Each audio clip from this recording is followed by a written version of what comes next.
Howdy guys, OldDW here, down at the old dirty workbench. Now, I've showed this off when I first bought it, but it's been a couple of months now. Put a couple hundred rounds through it.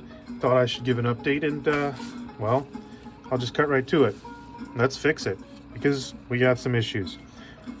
First of all, do you see this dingus? Yeah, that's a nice little tandem cross 1/2 by 28 thread protector. It's supposed to be for a Mark III, but it's 1/2 by 28, should fit on everything, right? And I figured that'll just get me by. It was cheap, like $5 or something. Just protect the threads, and you know, when I do get a silencer on there, that'll be perfect. Well, there's a problem. Do you see what it is? Yeah, you cannot operate the slide when this is screwed in. You have to take this almost all the way backed out before it'll work, and you know, that's half of the threads right there. So yeah, not so happy about that. What I think we need to do, because ideally this barrel would just be a little bit longer, but I think that this plastic guide rod, when it's in battery, because it sits proud of the frame by maybe 1/8 of an inch, I think that that's the issue. If we shorten that up, I think we can get it to work. So let's try that, right? If we shorten it up,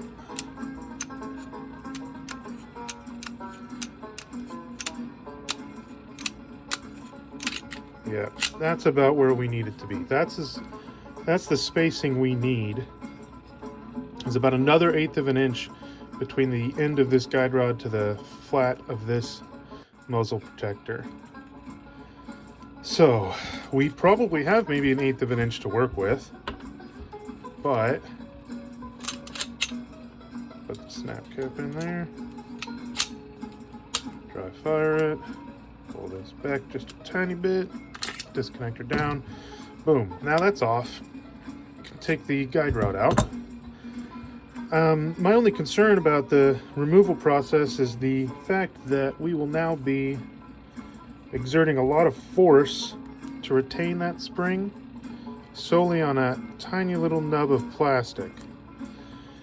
I could buy a metal, like the ones that come with this PSA Dagger. I could buy a metal one for $5. They're insanely cheap on PSA's website. But I'm even cheaper, so I'm just going to try to file it down and see if that functions, just as a test. And if it doesn't work, well, $5 isn't that much to pay for a new one, right? So let's compress this recoil spring. Alright. Now I need some way to hold that. I'm going to use my vise. Let's think of a way to do this here, guys.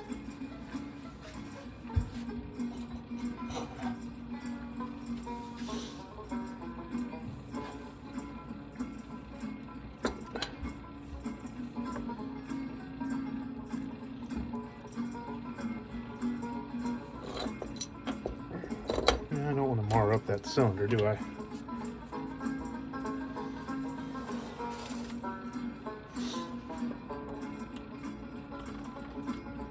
There we go, that would work. Okay.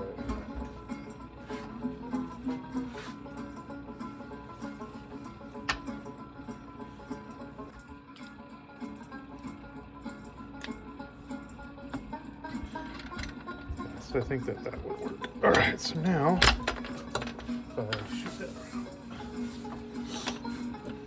Let's extend this.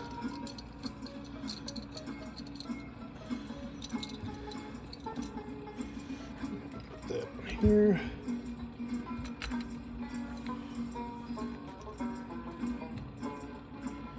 And then just like that. Okay, so now we have this kind of exposed. Let's take a little bit off.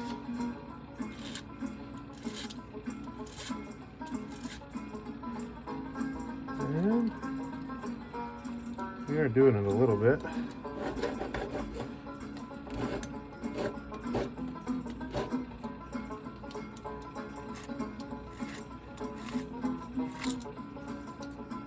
get a better file.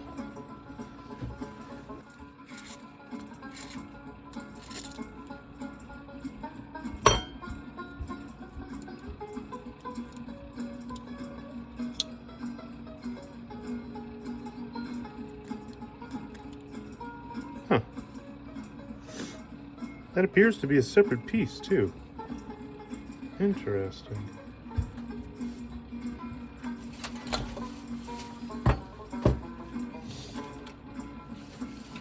I'm gonna switch over to my Dremel.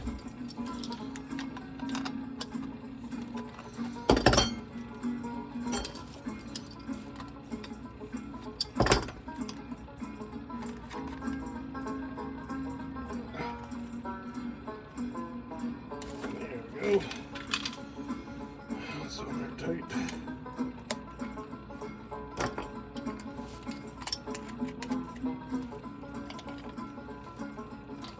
Okay.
Okay, let's do a function check.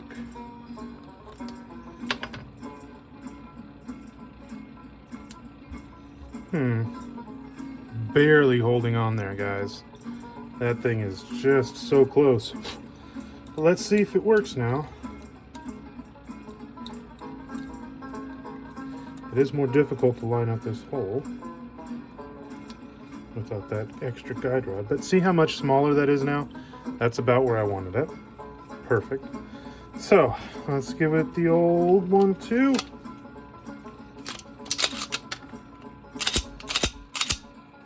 Okay.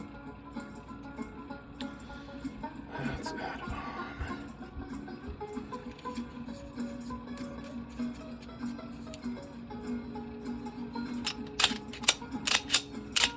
There we go, guys. Look at that. She may look stupid, but she works. Yeah, it looks like if I put it in the groove there, that might be a little bit better. Okay, so that's one problem solved. Now the second thing. This is a Swamp Fox first gen Liberty, I believe. Yeah, the Liberty's the smaller 22 mil objective window. It's a pretty good optic. I have no complaints about it. However, I do hate the fact that this precision defense slide does not include the recoil bosses, because now this has shifted side to side. These screws have not been sufficiently tightened to retain that optic. So I have a couple of things I want to do. First, let's remove this. Looks like we'll need Torx.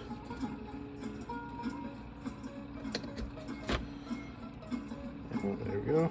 Yep, and see how those are kind of loose.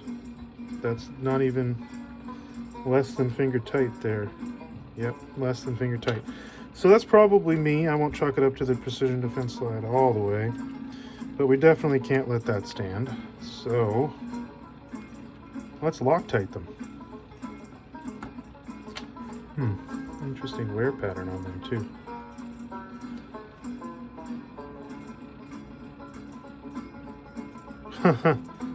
Looks like that serial number's impressed itself on the top of the slide.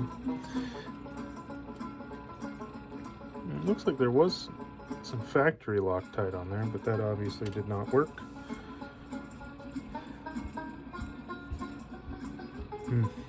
Just a little bit of issue. I noticed when you attach this, you see there's a tiny bit of gap along the back side of this optic. So, two potential solutions. I can shim that and try to get it a little bit tighter, a little bit more snug.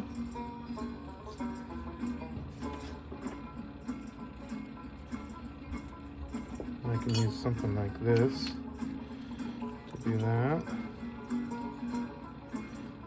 That was right there. Okay, so if we add that shim plate, it does become a lot harder for it to move back and forth. Okay. Is that the best one that we got? I think this is going to be way too thick. Yeah, it's going to be way too thick. Could also do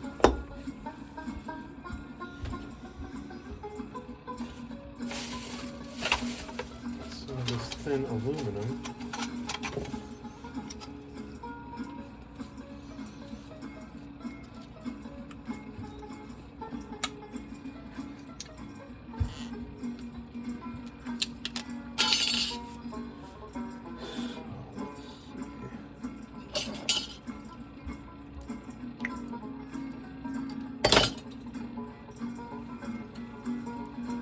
Is going to be about the same width, thickness wise, as that guy. So,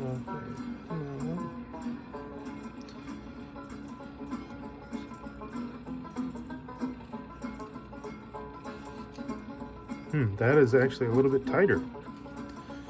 Can I get that on there? So at this, we're going to try to screw it in. Yeah.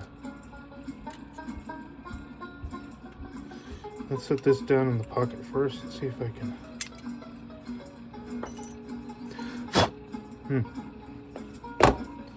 No. Does not seem to want to do that.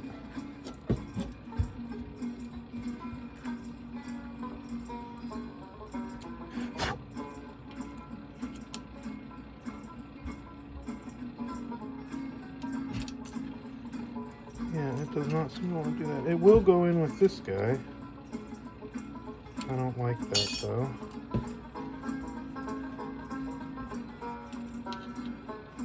I'd like to get it as tight as possible. Yep, that's not going to work.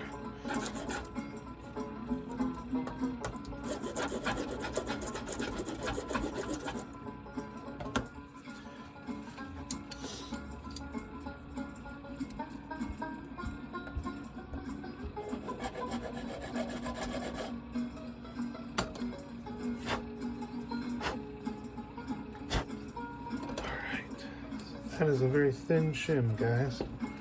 Okay, so we got this nice thin plate. I'm going to put it right on the back of the optic. Actually, I'll take down the corners a little bit. And I'll hit this with the Luma Black. Alright. There's a little sight plate backer. And that's going to go right here. On this. Right there. That is a lot better. Check that out. Okay, so now the side-to-side movement, very minimal with those. Okay, so let's get the Luma Black.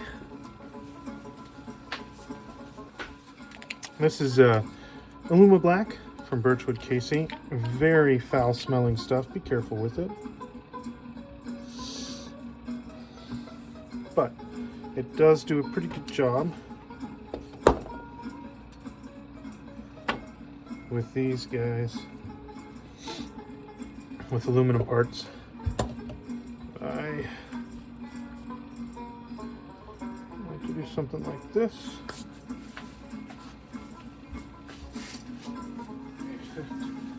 You're gonna want gloves with this, guys, because this stuff is corrosive and toxic, just nasty. Okay. I'm going to take part.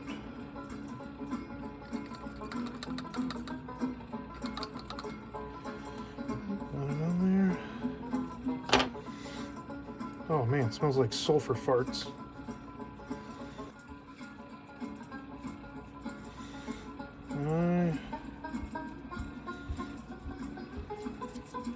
Take a little bit of sandpaper.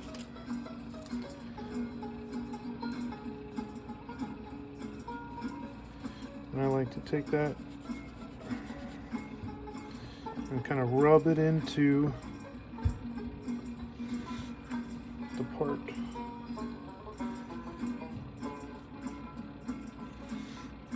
That'll make sure that it doesn't get too oxidized before you add the Aluma Black.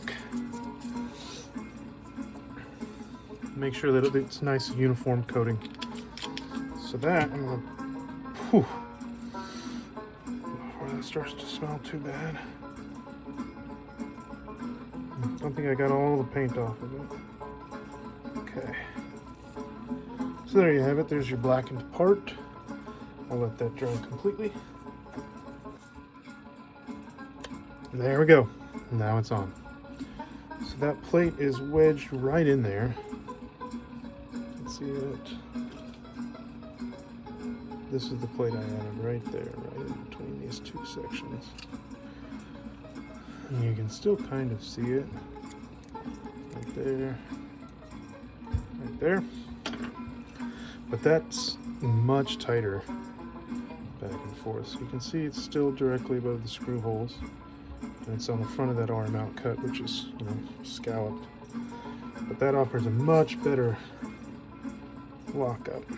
Okay, so let's do the VC3.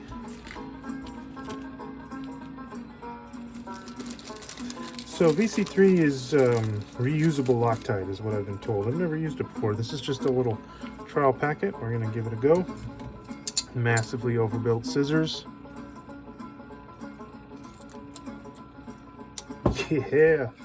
All right, now, like all Loctite, this says to apply and let stand and dry before assembling.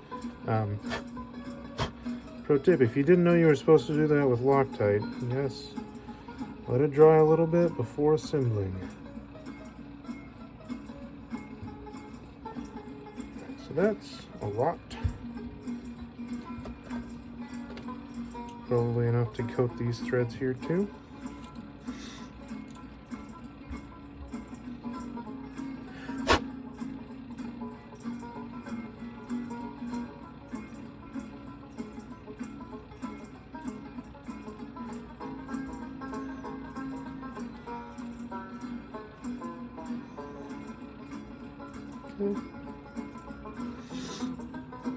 Now before we assemble that, we're going to let that dry on the screw body, on those threads, and then we will assemble.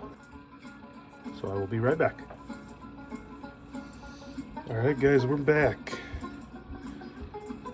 So it's been about 10 minutes. This is going to be very sticky. Yeah, you can already tell it's kind of stringy now. Let's get it in there.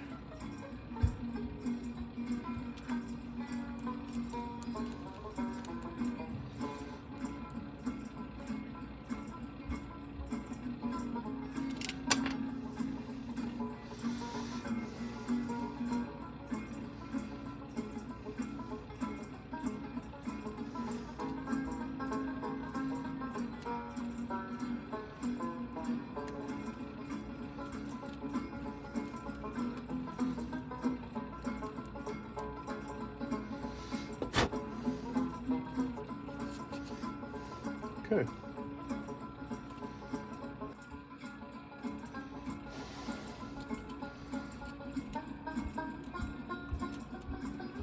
Okay, so the last thing, we need to add some witness marks to this to make sure it's not going to come out.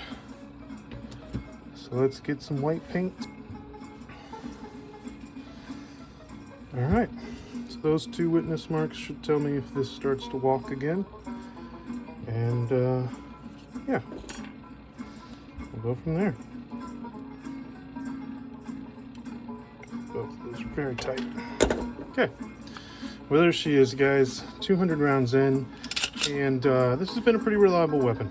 I can't say that I would go this route in the future. I might pony up and just buy once, cry once, get the actual dagger slide with the cutouts and the scalping, and that's nice, because there's been 2 things that really bother me. One, the budget nature of this upper has kind of become clear to me. You can tell it's already got a nice coating of brass and copper all through there from it just being rough machining, stripping off the rounds. I don't know exactly what, but that's just not great. I noticed that the threads have been an issue, and then the holster compatibility is really something strange, because this trigger guard's thicker than a normal Glock. It's like taller, you know, north to south.